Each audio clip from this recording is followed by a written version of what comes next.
Hello everyone, welcome to advance study pharmacy. आज हम लोग फिजिकल फार्मास्यूटिक्स सेकंड स्टार्ट करेंगे। जो सबसे पहले देख लेते हैं कि हमारा डिस्पर्जन सिस्टम क्या होता है। यूनिट फर्स्ट स्टार्ट करेंगे कोलॉइडल डिस्पर्जन।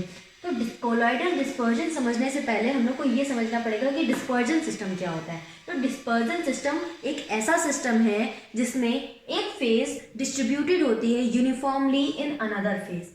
ओके, क्या है कि system in which one phase is distributed throughout the another phase means इसमें दो फेज प्रेजेंट होती है। क्या होती है? एक हमारी डिस्पर्स्ड फेज होती है, एक हमारी कंटिन्यूअस फेज होती है या डिस्पर्जन फेज होती है। तो डिस्पर्जन और डिस्पर्स्ड फेज को मिला के हमारा एक क्या बनता है? Dispersion system. क्या बनता है? डिस्पर्जन सिस्टम बनता है। ओके, सो हम लोग ये कह सकते हैं कि particles are distributed throughout the another phase in the medium is known as dispersion system. Dispersion system के थ्री टाइप्स होते हैं। कौन कौन से? मॉलिक्यूलर डिस्पर्जन, कोलॉइडल डिस्पर्जन और कर्स डिस्पर्जन। मीन्स क्या है कि ये जो हमारे डिस्पर्जन सिस्टम है ये क्लासिफाई किए गए हैं on the basis of their size के बेसिस पे हमारा जो डिस्पर्जन सिस्टम है वो क्लासिफाई किया गया है थ्री टाइप्स में। अब मॉलिक्यूलर डिस्पर्जन जो है वो उसका जो साइज रेंज होता है हमारा कितना होता है? 1 नैनोमीटर से कम। मॉलिक्यूलर डिस्पर्जन का साइज होता है 1 नैनोमीटर से कम। क्यों होता है? क्योंकि जो मॉलिक्यूलर डिस्पर्जन होता है वो मेनली इसमें हमारे सॉल्यूशंस आते हैं, मतलब both the phases are uniformly soluble in each other. Okay, इसके बाद फिर आता है हमारा कोलॉइडल सिस्टम, देन फिर आता है हमारा कर्स सिस्टम। कोलॉइडल डिस्पर्जन और कर्स डिस्पर्जन हम लोग आगे आने वाली हमारी फिजिकल फार्मास्यूटिक्स के फर्स्ट और सेकंड यूनिट में। कोलॉइडल डिस्पर्जन क्या होता है? जब हमारे पार्टिकल्स डिस्पर्स्ड होते हैं uniformly in a medium continuous phase. जब हमारे पार्टिकल्स का साइज रेंज क्या होगा? हमारा 1 nm टू 1 माइक्रोमीटर। इसके बीच में जब हमारे पार्टिकल्स जो है लाई करेंगे और कोई भी डिस्पर्जन सिस्टम है उसमें इस रेंज के पार्टिकल्स प्रेजेंट होंगे, कोई भी हमारा डिस्पर्जन सिस्टम है तो वो हमारा जो सिस्टम है वो क्या कहलाएगा? Colloidal dispersion. क्या कहलाएगा? Colloidal dispersion. ओके, ये जो पार्टिकल्स हैं ये स्मॉल है तो क्या करेंगे? ये हमारा जो एरिया है, जो सरफेस एरिया है वो बहुत ज़्यादा कवर करेंगे, जिससे क्या होगा कि ये क्या करेंगे? इसकी एक यूनिक प्रॉपर्टी प्रोवाइड करेंगे हमारे कोलॉइडल डिस्पर्जन को। कोलॉइडल डिस्पर्जन होते हैं ये हमारे फिल्टर पेपर से क्रॉस कर जाते हैं, पास कर जाते हैं। बट जो हमारी सेमी परमिएबल मेम्ब्रेन SPM, इससे हमारे जो कोलॉइडल डिस्पर्जन है वो क्रॉस नहीं कर पाते हैं। सो ये जो है इसकी एक कुछ हमारी प्रॉपर्टीज हो गई। अब आ जाते हैं कुछ एग्जांपल्स के जो हमारे अब अगर जैसे डिस्पर्स्ड फेज हो गई या हमारी कंटिन्यूअस फेज होगी तो इनके बेसिस पे किस तरीके के हमारे कोलॉइडल डिस्पर्जन को हम लोग फॉर्म कर सकते हैं या डेवलपमेंट कर सकते हैं। पहला, अगर हमारा स्मोक जो है वो हमारा सॉलिड, इसमें क्या होगा? गैस हमारी जो है वो कंटिन्यूअस फेज है और हमारा जो डिस्पर्स्ड फेज है वो है सॉलिड। देन इसके बाद फिर आ जाता है हमारा फोग क्या है? फोग में हमारा गैस जो है वो क्या है? कंटिन्यूअस फेज और लिक्विड जो है वो हमारा डिस्पर्स्ड फेज है। इसके बाद फिर आ जाता है हमारा लिक्विड। इसमें तीन ही केसेस बन सकते हैं, सॉलिड, लिक्विड, गैस। गैस में दो केसेस बन सकते हैं, सॉलिड और लिक्विड में जब हमारे तीन केस बनेंगे, जब सॉलिड होगा हमारा डिस्पर्स्ड फेज तो इसका एग्जांपल होगा कोलॉइडल गोल्ड इन वाटर में जब हमारा कोलॉइडल गोल्ड प्रेजेंट होगा। जब लिक्विड कंटिन्यूअस फेज है और लिक्विड ही डिस्पर्स्ड फेज है तो इससे हमारा जो एग्जांपल्स हैं वो हमारे आ जाएंगे स्मॉल ऑयल ग्लोब्यूल्स।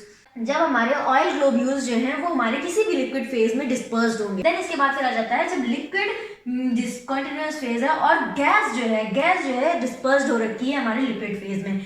इसका एग्जांपल हो जाएगा फोम। एरोसोल मेनली हमारे आ जाते हैं। क्या आ जाते हैं? एरोसोल।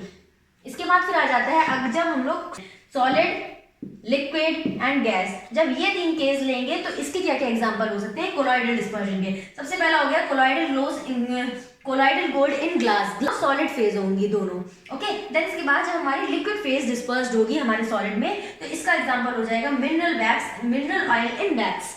वैक्सेस में जब हमारा मिनरल ऑयल प्रेजेंट होगा, क्योंकि मिनरल ऑयल जो है वो एक लिक्विड है और वैक्स जो है वो हमारी semi solid, solid in the sense हम लोग कह सकते हैं। देन इसके बाद फिर आ जाती है गैसेस। गैसेस जब हमारी डिस्पर्स्ड होंगी सॉलिड में तो ये हो जाएगा सॉलिड फॉर्म। तो ये हो गए हमारे कुछ एग्जांपल्स जो कि हमारे कोलॉइडल डिस्पर्जन को कोलॉइडल डिस्पर्जन के हैं। इसके बाद फिर आ जाते हैं हमारा नेक्स्ट टॉपिक, इसके कोलॉइडल डिस्पर्जन के टाइप्स ऑफ कोलॉइडल डिस्पर्जन में बेसिकली 3 टाइप्स में कोलॉइडल डिस्पर्जन को क्लासिफाई किया गया है based on their particle interaction.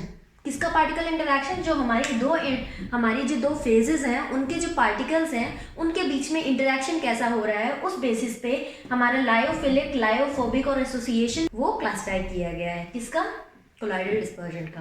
सबसे पहले देख लेते हैं कि लायोफिलिक क्या होते हैं। लायोफिलिक कोलॉइडल डिस्पर्जन में हमारे जो इंटरैक्शन होता है वो बहुत ज़्यादा हाई होता है। क्या होता है? हाई होता है between the particles of different phases. Mainly इसमें क्या है कि इनका जो मीडियम है, सॉल्वेंट है, और जो हमारा डिस्पर्स्ड फेज है, इनके बीच का जो इंटरैक्शन है वो बहुत ही ज़्यादा हाई है। तो वो किस कैटेगरी में आएंगे? हमारे लायोफिलिक कोलॉइडल डिस्पर्जन में। मींस क्या है कि जो इंटरैक्शन हो रहा है दो मॉलिक्यूल्स में वो बहुत ही ज़्यादा कंपैटिबल है, वो दोनों एक दूसरे के साथ कंपैटिबल है, तभी तो वो क्या है? लविंग। समझ में आया? ऐसे ही हमारा फोबिक में क्या होगा? हिटिंग मतलब क्या? उनके बीच का जो इंटरेक्शन होगा वो बहुत ज़्यादा कम होगा। अब ये चीज़ अगर हम लोग इसको एक एग्जाम्पल के तौर पे समझें, अगर जैसे कि हम लोग जिलेटिन ले लें,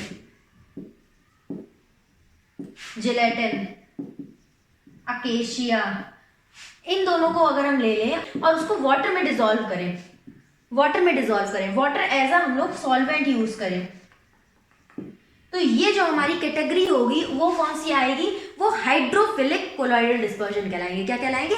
हाइड्रोफिलिक कोलॉइडल डिस्पर्जन।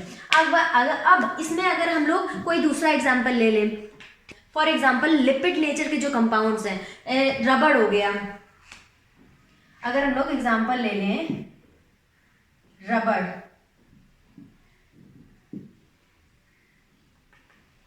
पॉलिएस्टर, इनको अगर हम लोग क्या करेंगे? डिस्पर्स करेंगे, तो ये हमारे क्या कहलाएंगे? लिपोफिलिक कोलॉइडल डिस्पर्जन कहलाएंगे। और ये वाले जो हैं वो हमारे क्या कहलाएंगे?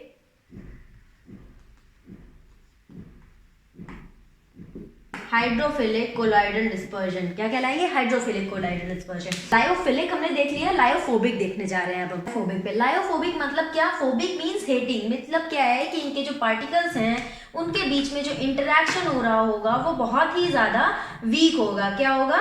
वीक होगा, या बहुत ही ज़्यादा लिटिल इंटरेक्शन हो रहा होगा, जिससे क्या पता चलता है कि जो हमारा, अगर इन केस ऑफ वाटर, अगर हम वाटर के केस में अगर हम लोग लें तो इसके क्या एग्जांपल हो सकते हैं? जैसे कि हमारा क्या हो सकता है? Colloidal gold. कोलॉइडल गोल्ड को हम लोग वाटर में मिक्स करेंगे तो वो इवनली मिक्स नहीं होगा, वो इनको हम लोग स्टेबल बनाने के लिए क्या करते हैं? इलेक्ट्रोलाइट्स का एडिशन करते हैं, जिससे क्या होता है कि ये क्या, इनके बीच में एक क्या बोलते हैं? स्टेबिलिटी लाते हैं। लायोफोबिक जो कोलॉइडल डिस्पर्जन होते हैं वो हमारे थर्मोडायनेमिकली अनस्टेबल होते हैं। ओके, क्या होते हैं? थर्मोडायनेमिकली अनस्टेबल होते हैं, जिससे हम लोगों को इनके प्रोसेस में, इनके प्रोसीजर में, इनके डेवलपमेंट में बहुत ही ज़्यादा डिफिकल्टी फेस करनी पड़ती है। अब इसके बाद फिर आ जाते हैं हमारे एसोसिएशन पे। इसको हम लोग क्या कह सकते हैं? एम्प्लीफिलिक कोलॉइड्स भी कह सकते हैं, क्योंकि क्या होता है, ये जो कोलॉइड्स होते हैं, कोलॉइडल डिस्पर्जन सिस्टम होते हैं, इसमें हमारे नॉन पोलर और पोलर दोनों ग्रुप प्रेजेंट होते हैं। क्या प्रेजेंट होते हैं? नॉन पोलर और पोलर ग्रुप, दोनों ग्रुप प्रेजेंट होते हैं इस कोलॉइडल डिस्पर्जन में। जब एक क्रिटिकल कंडीशन जब हमारी आती है, एक क्रिटिकल CMC, एक क्रिटिकल पॉइंट आता है कि ये लोग क्या करते हैं? माइसील्स फॉर्म कर लेते हैं। क्या फॉर्म कर लेते हैं? माइसील्स फॉर्म कर लेते हैं। जो चीज, ये माइसील्स क्या करते हैं? इन डिस्पर्जन सिस्टम को स्टेबल बनाते हैं। क्या करते हैं? थर्मोडायनेमिकली स्टेबल बनाते हैं, जिससे क्या होते हैं? ये association colloidal dispersion most stable होते हैं, मोस्ट थर्मोडायनेमिकली स्टेबल होते हैं। सो ये हो गया हमारे पूरे टाइप्स किसके? कोलॉइडल डिस्पर्जन के।